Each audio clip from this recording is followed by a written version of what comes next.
अगर हम सारा दिन किसी परेशानी को लेकर गलत सोचते हैं, परेशानी को लेकर सोचने का मतलब है कोई परेशानी है तो निश्चित है कि हम उसको सोचेंगे। लेकिन हम उसको अगर बार बार सोचेंगे, वही सोचेंगे, तो वो परेशानी दूर नहीं होने वाली और ज़्यादा वो परेशानी बढ़ने वाली है। किसी भी समस्या को बार बार सोचने से समस्या बढ़ती है। उसके समाधान को सोचना होता है। जब समस्या का समाधान निकलता है और समाधान से ही हमारा भला होना होता है। मान लीजिए हमारे जीवन में कोई परेशानी है, पैसों को लेकर, स्वास्थ्य को लेकर, किन्हीं संबंधों को लेकर। मान लेते हैं कि किसी संबंध को लेकर हम परेशान हैं, कोई हमसे बात नहीं कर रहा है, किसी से हमारी कहा-सुनी हो गई है, तो हम उसको सोच-सोच कर इतनी बड़ी बात बना देते हैं। उसको ऐसा नहीं कहना चाहिए था, उसने ऐसा क्यों कहा? मुझको ऐसा नहीं कहना चाहिए था, मैंने ऐसा क्यों कह दिया?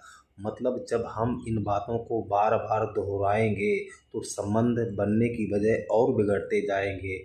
करना क्या है, मैं आपसे बताऊँ, जो हो गया जो हो गया उसको मत दोहराइए।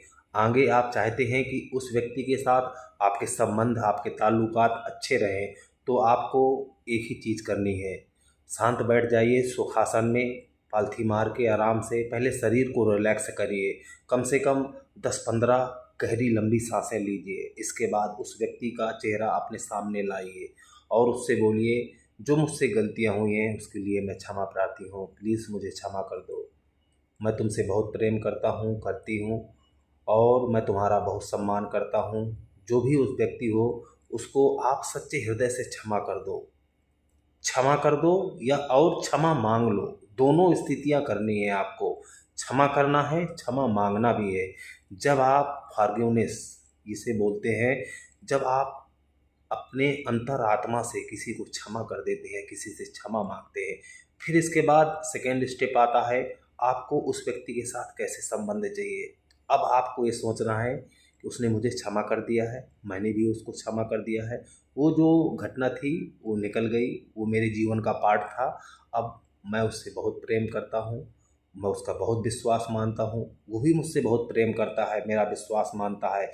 देखिए सोचना है, बार-बार जब किसी समस्या को सोचना है, समस्या से समाधान नहीं निकल रहा है, नहीं निकलेगा, निकलेगा भी नहीं, तो आपको अच्छा सोचना है अब। जब आपने उसको क्षमा कर दिया, आपने उससे क्षमा माँग लिया, उसके सामने नहीं आए, फिर भी ऊर्जा के लेवल पर आपकी जो इंटेंशन है, आपकी ऊर्जा उसके यहाँ पहुँच गई। अब उसके बारे में अच्छा सोचिए, उसको दुआ दीजिए, सोचिए कि वो व्यक्ति भी आपसे आपको